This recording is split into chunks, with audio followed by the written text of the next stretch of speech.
Boleh sekali lagi tepuk tangan untuk Tuhan kita yang luar biasa. Dan shout haleluya.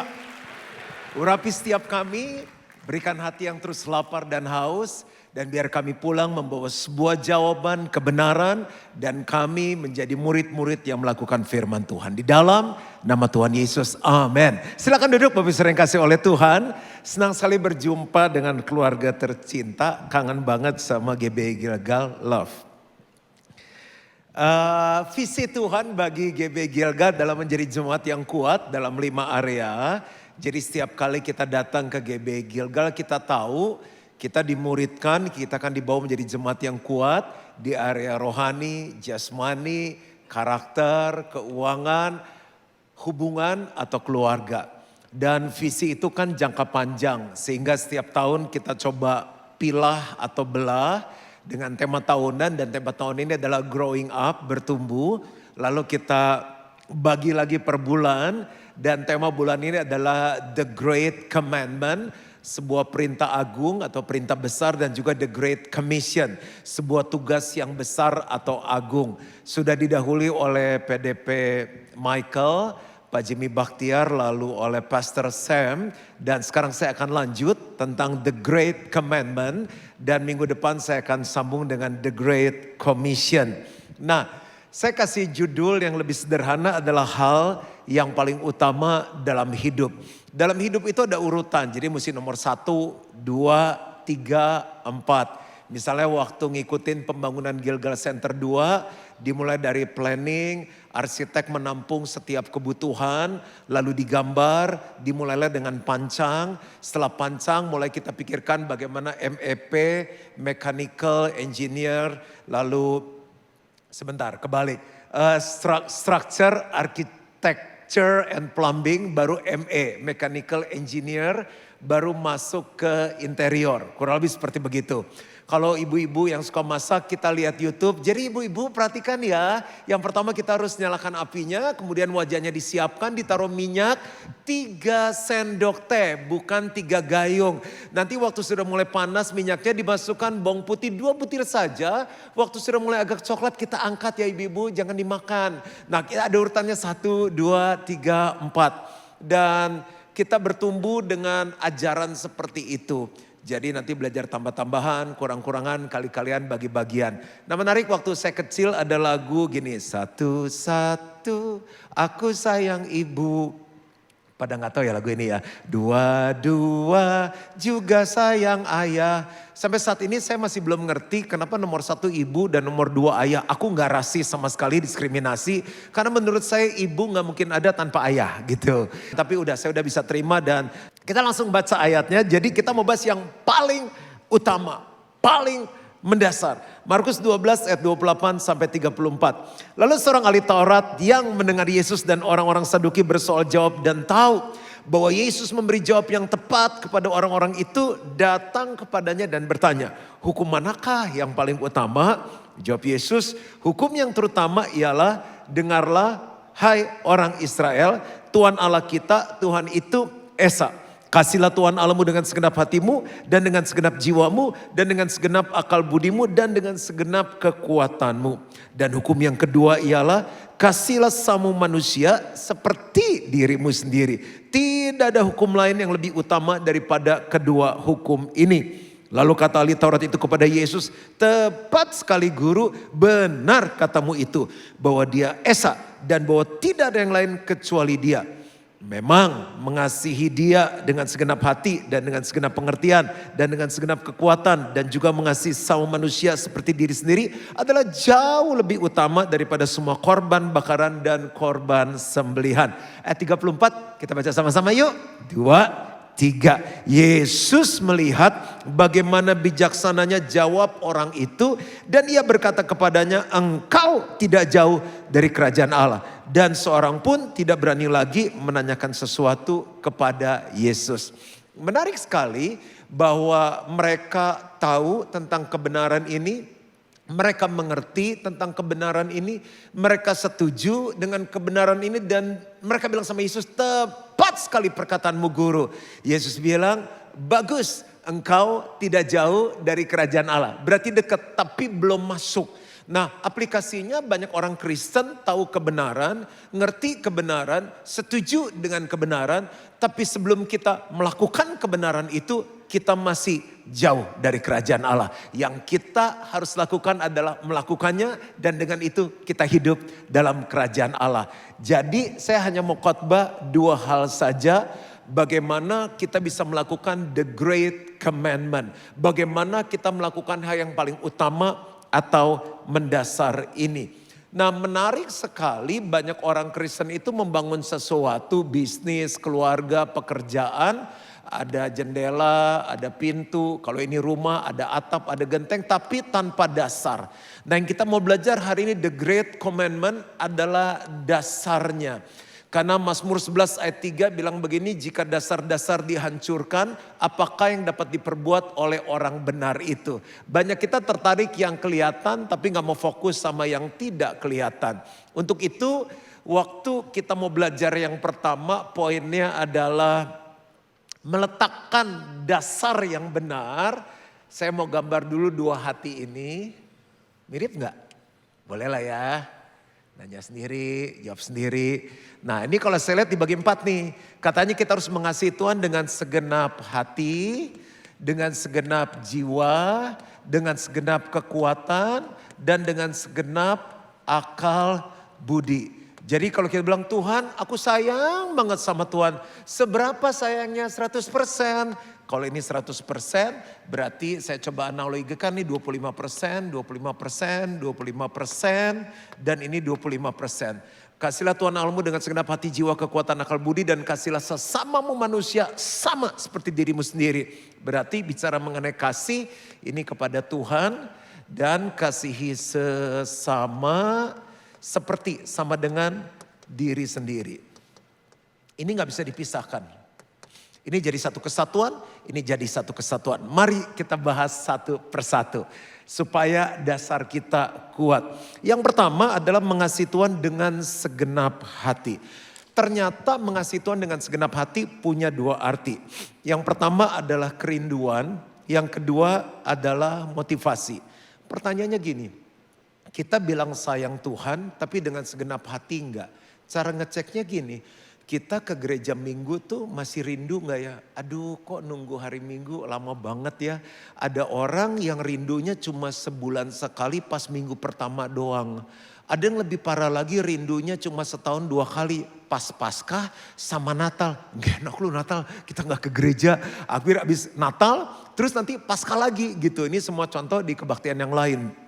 Terus kita doa setiap hari sama Tuhan masih rindu enggak? Kita baca firman rindu enggak? Kita pujian penyembahan mesbah keluarga rindu enggak? Jangan-jangan istrinya yang masih ini, ayo Pak kita belum doa. Anak bilang, papa belum doain aku. Harusnya kan dari papanya kan.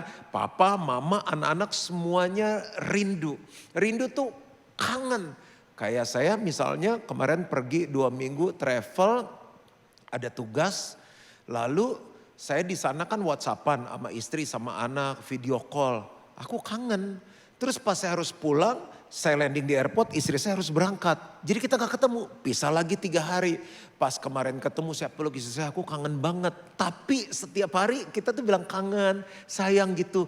Kayak aku gak ketemu jemaat Gilgal nih 2 kali hari Minggu, aku kangen banget. Beneran aku kangen banget. Kayak sekarang tuh, aduh ketemu seneng banget beneran. Ini bukan gombal, bukan basa-basi. Nah ini analoginya ke Tuhan, masih ada gak kangennya itu? Itu dengan segenap hati. Nah bicara kerinduan, gak bisa ditumpangin tangan. Kalau gitu pastor, aku benar-benar pengen rindu sama Tuhan, tolong tumpangin tangan aku. Gak bisa. Rindu itu harus lewat sebuah proses yang namanya kelahiran baru. Kalau saya coba gambar, pasti di khotbahnya Pastor Juan ini selalu ada ginian. Jadi manusia hidup terdiri dari roh, jiwa, dan juga tubuh. Tubuh ini adalah penglihatan, pendengaran, kita bisa meraba, kita bisa merasa. Misalnya ya, rumah kita tuh di selatan, di barat, di timur, pusat. Ini kan di utara. Pas ke gereja, ini udah pada makan belum sih?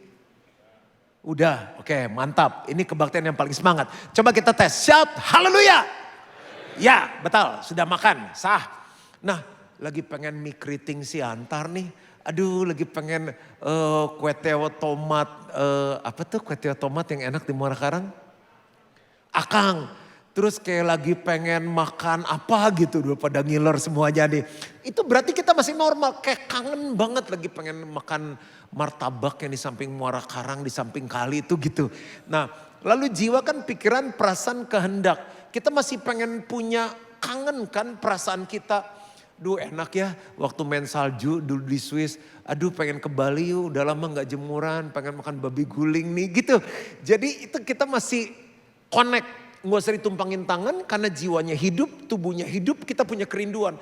Tapi rohani kan connect sama hal-hal rohani. Kalau kita nggak punya kerinduan akan Tuhan, ya nyanyi boleh, nggak nyanyi boleh, nyembah boleh, nggak nyembah boleh, baca Alkitab boleh, nggak baca Alkitab juga gue biasa aja. Nah ini harus melewati proses yang namanya lahir baru. Saya lahir baru umur 14 tahun 1987. Dan sejak saat itu terus ada kerinduan di hatiku untuk mencari Tuhan, memuji Tuhan, menyembah Tuhan, melayani Tuhan, menyenangkan Tuhan. Jadi saya ikut New Life dan di New Life itu saya ketemu dengan Tuhan. Makanya GBI Gilgal setiap tahun 3 kali bikin New Life, bisa 300, 400, 500 orang. Dan banyak di New Life itu orang ngalami Tuhan lahir baru. Rohnya hidup sehingga dia punya kerinduan terus. Lahir baru adalah sebuah momen di mana Tuhan memperjumpakan dirinya secara pribadi kepada kita. Kita ngalami Tuhan, terus kita bisa jatuh cinta sama Tuhan, kita kangen sama Tuhan, kita percaya Tuhan sungguh-sungguh, terus kita pengen bertobat sungguh-sungguh. Itu namanya lahir baru. Dan itu gak pernah bisa ada yang memberhentikan. Nah masalahnya gini, ada orang tanya, pastor saya udah ikut New Life, kok saya gak punya kerinduan? Orang ikut New Life belum tentu dia ngalami kelahiran baru. Ikut terus sampai kita ngalami itu. Makanya ajak istri, ajak suami, ajak anak, ajak orang tua kita. Yang berikut adalah bulan September. Jenis ini Tuhan bilang dia prosesnya seperti angin. Kita gak tahu kapan dia datang, kemana dia pergi. Tapi orang yang kena zaman Tuhan hidupnya gak pernah sama lagi. Nah coba cek. Kita nih mengasihi Tuhan dengan segenap hati, masih ada gak kerinduan itu? Yang kedua, segenap hati bicara mengenai motivasi. Makanya kita sering bilang ya, coba ya kita cek motivasi orang itu benar gak ya? Motivasi adalah mengapa kita melakukan sesuatu. Kenapa coba kita datang sama Tuhan, kita percaya sama Tuhan, kita ke gereja, kita ikut Tuhan. Ya buat balas budi lah pastor, budi gak perlu dibalas, budi gak salah. Nah kalau kita bilang balas budi sama Tuhan, Tuhan terlalu besar. Bayangin saya hidup sampai umur 53 tahun, saya napas hidung lubangnya ini gede, berapa tabung oksigen yang saya habisin. Makannya banyak, sehari 3 kali belum jajannya. Berapa putih telur yang saya sudah makan. Berapa banyak sapi wagyu. Berapa banyak ikan, berapa banyak ayam, berapa banyak sayur, tumis kangkung yang saya habiskan. Gimana saya mau balas kebaikan Tuhan? Tuhan gak perlu itu, dia sayang sama kita. Kenapa kita ikut Tuhan? Karena kita sayang sama Tuhan. Karena Tuhan sudah sayang terlebih dahulu sama kita. Enggak salah kalau kita bilang, ya saya ikut Tuhan kan Tuhan udah pulihkan keluarga kita. Tuhan berkati kita, Tuhan jagai kita. Itu semua bicara mengenai tangannya. Tapi ada satu titik di mana kita perlu bangkit, perlu growing up, mengasihi Tuhan. Bukan karena apa yang Tuhan bisa kasih, apa yang Tuhan bisa perbuat. Bukan karena tangannya, tapi kita sayang Tuhan karena pribadinya Tuhan. Nah itu motivasi yang benar. Nah menurut saya nih, feeling saya kebaktian ini nih lulus nih yang ini nih. Iyalah kalau pendetanya sendiri gak yakin, gak bangga, siapa lagi yang mau bangga. Kalau menurut saudara iya gak? Kalau iya katakan amin. Nah yang kedua, dasar gak kelihatan tapi penting banget. Apakah kita mengasihi Tuhan dengan segenap jiwa kita? Jiwa itu bicara mengenai identitas. Makanya orang yang sakit jiwa, orang gila identitasnya sudah gak jelas. Sekali-kali kunjungan ke rumah sakit jiwa. Gak usah gitu, di sekeliling kita udah banyak orang kayak orang gila. Aduh gue stres nih, gue udah mau gila. Dia sendiri ngomong udah orang gila. Bengong sendirian. Kalau kunjungan ke rumah sakit jiwa, bisa ada orang yang tulis pakai papan nama tuh direktur utama, dia tempel di sini. Pakai plester. Terus dia pakai kemeja, pakai dasi. Dia tiap hari kata dokternya, mantri yang nemenin tuh guntingin kertas koran, ukuran duit bagi-bagi. Ayo mau 2 miliar, mau 10 miliar, ayo mau kerja sama aku, mau ngelamar begitu. Kasian banget, pengen jadi kayak tapi gak jadi, hati-hati makanya. Yang penting hidup tuh cukupan, ya enggak? Mau kawinin anak cukup, sekolahin anak cukup, beli mobil cukup. Oke gak masuk jokes ya. Kita kembali lagi, jadi orang gila itu identitasnya gak jelas. Saya kasih contoh ya. Misalnya kita suka bilang ini, tuh orang jiwanya sosial banget ya. Kenapa? Identitas terlihat dari buah-buahnya. Karena dia suka nolong orang, murah hati banget. Sampai di tiap lampu merah dia buka kaca, ngasih duit sampai kena kapak merah. Dipecahin kaca mobilnya. Dia ringan tangan, ngedengerin orang. Memang jiwanya sosial sekali. Ada orang yang bilang ini, dia memang benar-benar asli encek-encek jiwa dagang. Semua didagangin, semua dicari untungnya. Ke gereja ditanya, ayo ikut Bible Academy. Biar apa? Ikut Bible Talk supaya apa? Kamu melayani, ayo mulai melayani. Memang kalau melayani gimana? Jadi semuanya dicari untungnya. Lalu ada lagi yang dibilang jiwa seni. Kalau lagi dengerin orang, meeting, nunggu. Dia bisa gambar-gambar. Iseng aja gambarnya bagus banget. Dia marah aja suaranya bagus. Kamu yang di sana. Kita ngomong aja fales. Itu orang bisa tiba-tiba keluar. Gue dapat lagu nih. Gue dapat ide nih. Juru langsung sketsa baju gitu. Dia bisa tidur malam. Bangun siang. Nggak jelas. Planningnya ngeflow. Darah seni. Ada lagi jiwa apa? Nasionalis. Contohnya papa saya. Papa saya tuh dari Manado sekolah ke Bandung ambil ekonomi di Parahyangan. Tengah-tengah sekolah nggak selesai tapi dia sukses di bisnisnya. Kenapa? Dia mau bela bangsa dan negara. Dia ikut sama teman-temannya tuh yang kami lah segala bela bangsa, bela negara.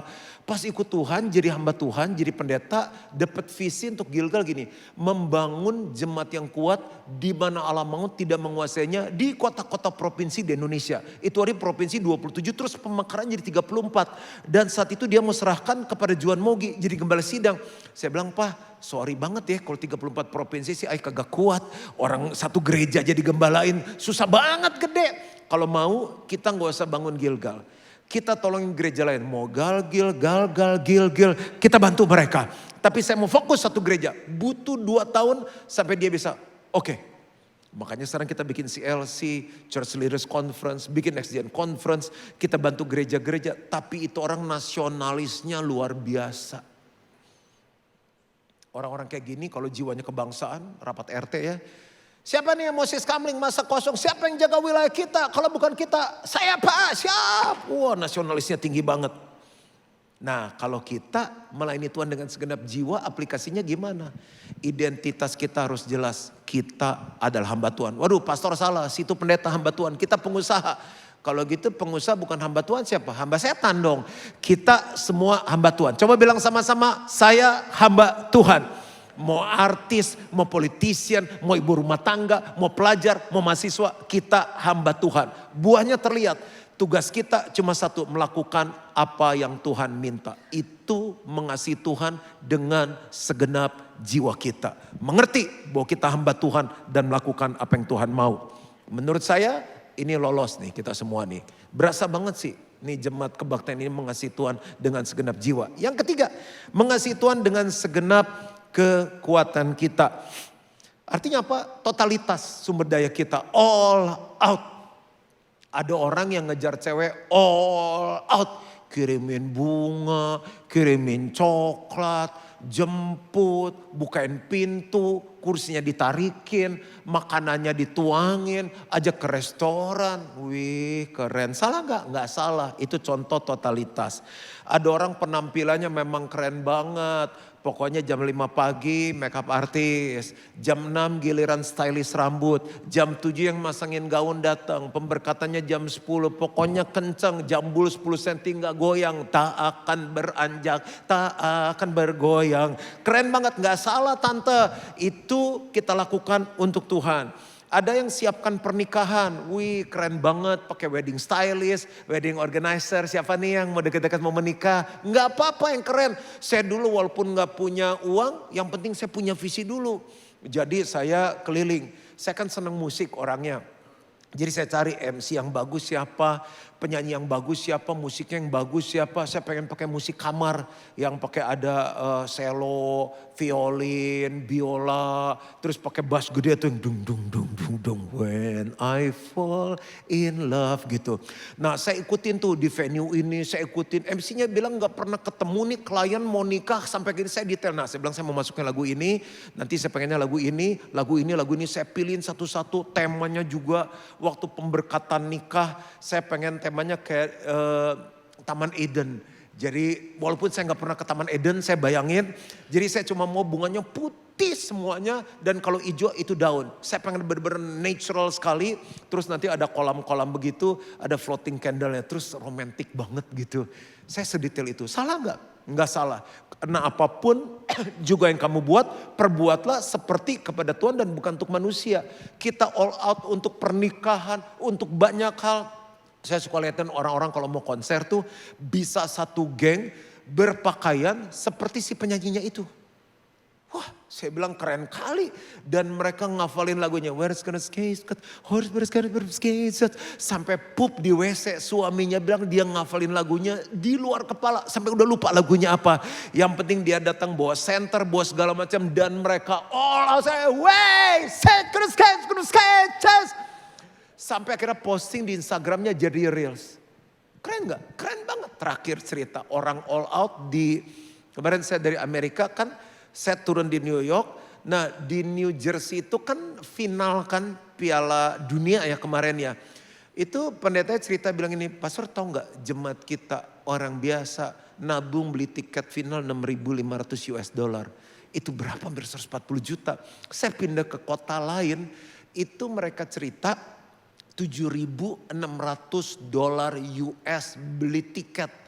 Supirnya bilang, Pastor saya nganterin tamu parkir 350 US dollar. All out banget cuma untuk nonton bola. Dimana waktu dia susah bolanya gak mati di kayu salib untuk nolongin dia. Tapi dia all out. Setelah saya ngerti ternyata mengasihi Tuhan harus dengan segenap kekuatan all out. Aku mimpin all out, aku khotbah all out. Ini khotbah aku yang keempat, tetap semangat walaupun belum ada amin, belum ada tepuk tangan. Semuanya bilang ini totalitas all out. Nah Bapak Ibu Saudara ikut Tuhan gitu enggak? Baca firman, pelayanan niatnya gitu. Gereja jauh banget dipik all out.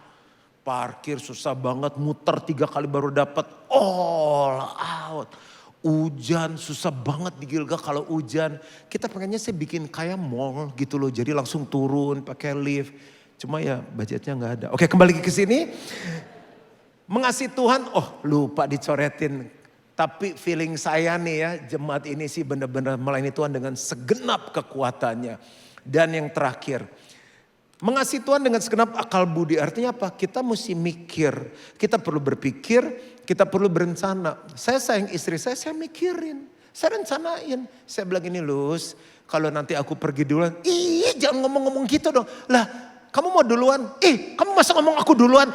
Aku duluan jangan ngomong gitu. Saya bilang kamu mau duluan. Dia bilang kok kamu gitu? Enggak saya bilang ini pin saya nih begini.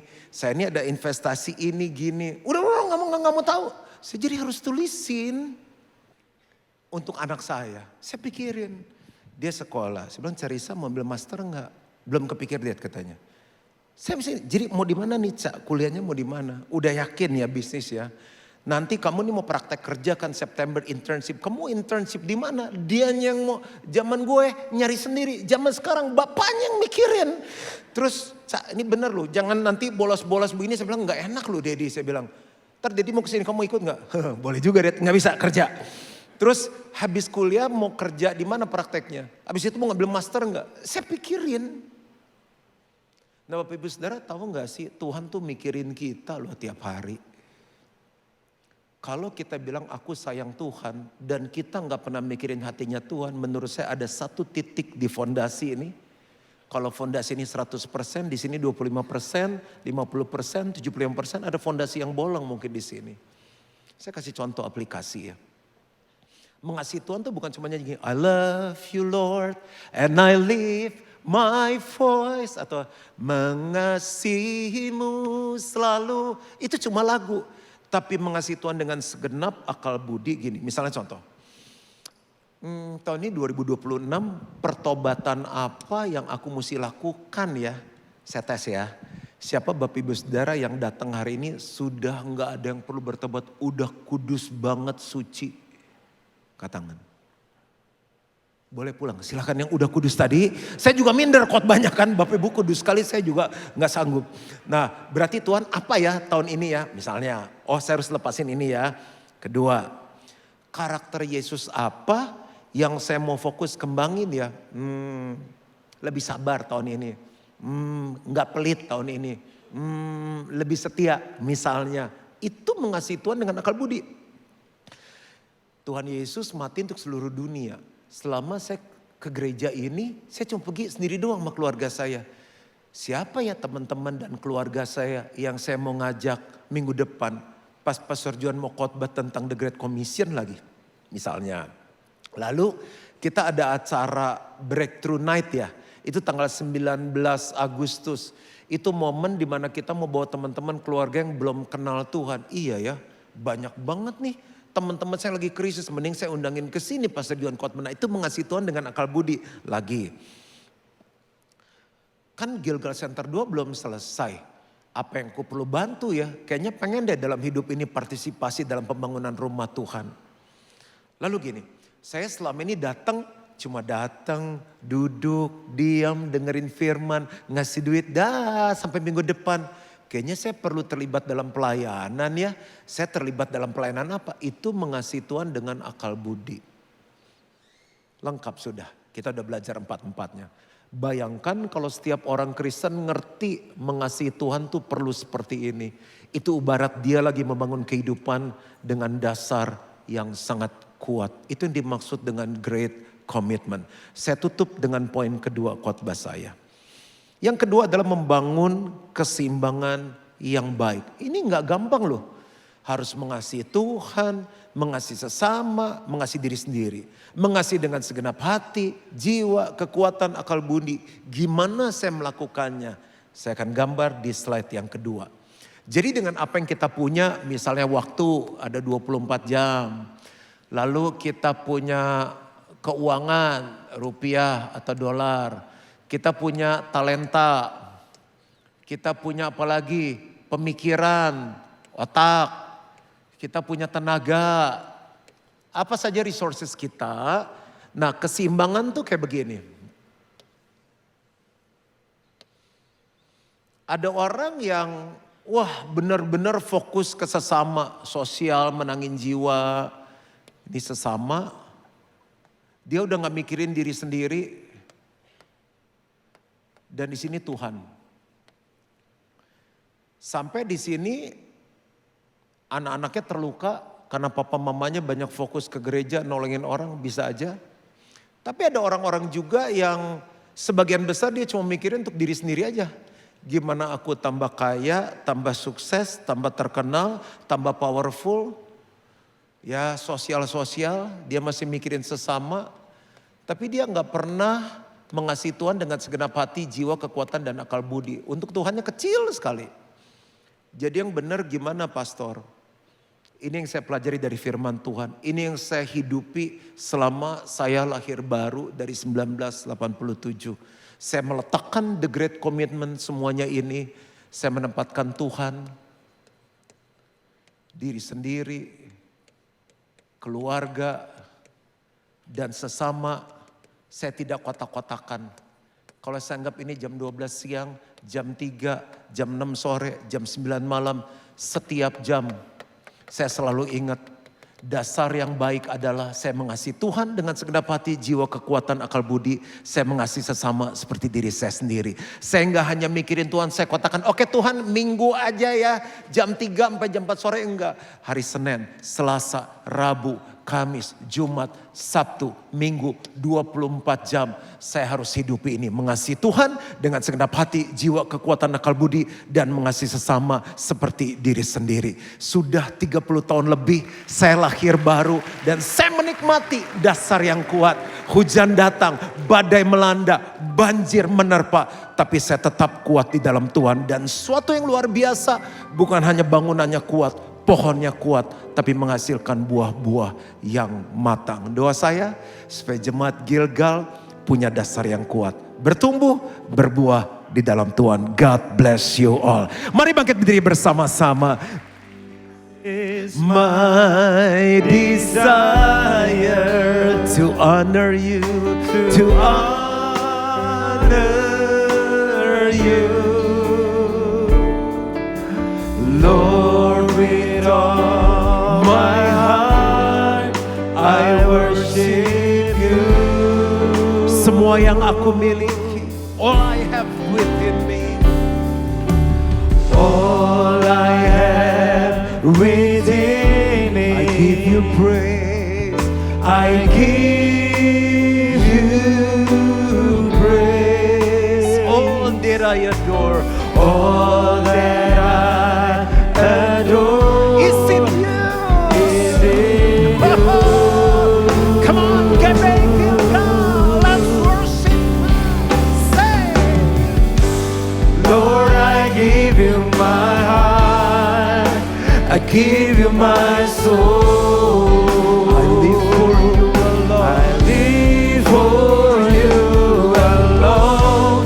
Every breath that I take, every moment I'm away. Lord, have your way. Lord, have your way in me. Bolehkah sama-sama kita berikan tepuk tangan untuk Tuhan kita yang luar biasa dan katakan, Lord, I give you my heart, I give you my soul. Amen.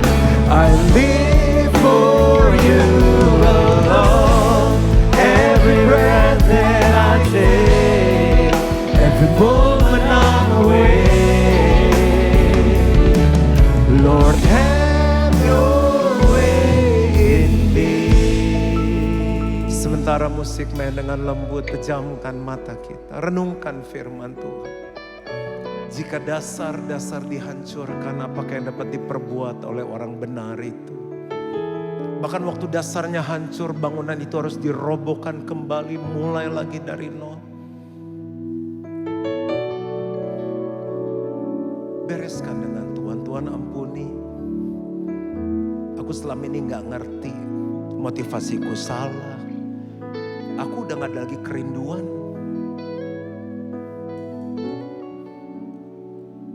Ampuni kalau aku pasang identitasku pengusaha, lawyer, tapi ternyata aku hamba Tuhan. Ampuni kalau aku gak banyak totalitas untuk Tuhan, gak all out. Aku gak pernah mikir rencana gimana nyenengin Tuhan lebih lagi. Tapi aku sekarang belajar gimana sih balancing semuanya itu. Setiap hari, setiap jam. Aku berdoa biar jemaat Gilgal membangun fondasi yang benar.